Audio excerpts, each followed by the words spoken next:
Halo, Assalamualaikum warahmatullahi wabarakatuh. Bertemu lagi dengan saya, Putri Odia Evama, MPM 5021183. Baiklah, judul dengan pertemuan keempat ini yaitu model struktur dan integrasi pengembangan kurikulum dengan mata kuliah telaah kurikulum dan dosen pengampu Pak Tio Gusti Satria, MPD. Selanjutnya yaitu materi yang pertama, A. Model pengembangan kurikulum. Apa itu model pengembangan kurikulum?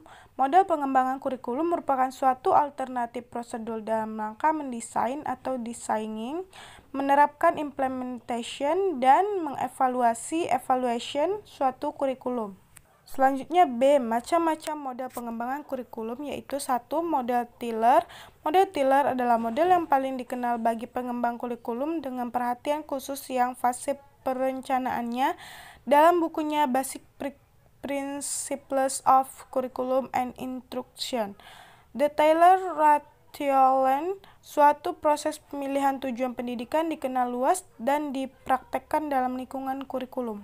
Dan yang kedua, model TABA atau Confirm Model. TABA menggunakan pendekatan akar rumput atau grassroots approach bagi perkembangan kurikulum.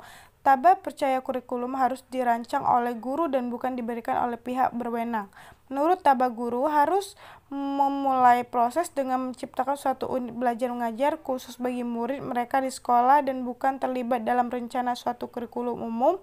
Karena itu TABA menguat pendekatan induktif yang dimulai dengan hal yang khusus dan dibangun menjadi suatu rencana umum. Yang ketiga yaitu 3 model Wheeler. Dalam bukunya yang cukup berpengaruh, Kurikulum Proses, Wheeler 1967 mempunyai argumen tersendiri perkembangan kurikulum. Kurikulum developers dapat menggunakan suatu proses melingkar, circular process, yang namanya setiap elemen saling berhubungan dan bergantungan. Pendekatan yang digunakan Wheeler dalam perkembangan kurikulum pada dasarnya memiliki bentuk rasional, seperti langkah kurikulum pada dasarnya memiliki bentuk rasional. Dan yang keempat yaitu model Nicholas. Dalam bukunya Developing Curriculum, A Participical Guide 1978, Audrey dan Howard Nicholas mengembangkan suatu pendekatan yang cukup tegas, mencakup elemen-elemen kurikulum dan jelas dan ringkas. Buku tersebut sangatlah populer di kalangan pendidik, khususnya di Inggris, di mana pengembangan kurikulum pada tingkat sekolah sudah lama ada. Nicholas melibatkan pada pendekatan pengembangan kurikulum yang rasional, khususnya kebutuhan untuk kurikulum yang muncul dari adanya perubahan di situasi. Yang kelima yaitu model Skipback. Model Skipback, Direktur Pusat Pengembangan Kurikulum Australia Curriculum Development Center, mengembangkan suatu interaksi alternatif atau model dinamis bagi suatu interaksi alternatif atau model dinamis bagi model proses kurikulum. Dalam sebuah artikelnya, Skipback 1976 menganjurkan suatu pendekatan dan mengembangkan kurikulum pada tingkat sekolah.